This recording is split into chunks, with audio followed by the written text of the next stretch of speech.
Romeo and Juliet is about two lovers whose families were at each other's throats. They got married and fate forced them to die, which led to fixing both the families' feud.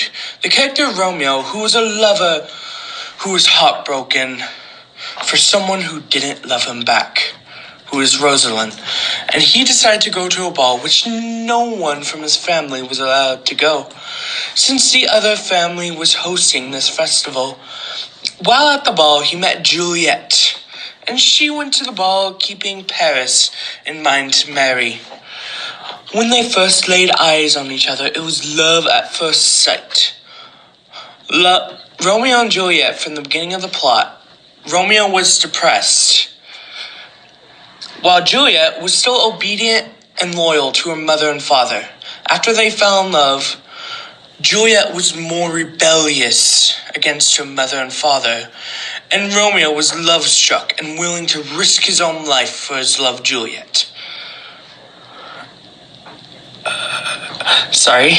Establishing the theme, love without boundaries.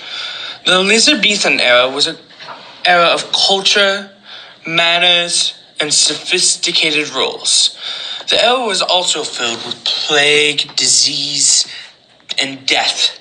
The time period for them having their own way of communicating in different phrases and speech than the modern times.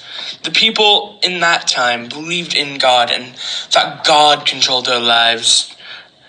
During this time, they prayed to God, hoping they could get a miracle of being cured of sickness and illness. But many of the times, nothing happened. This showing their lives were set in stone, no matter what they did, helping to establish fate over choice.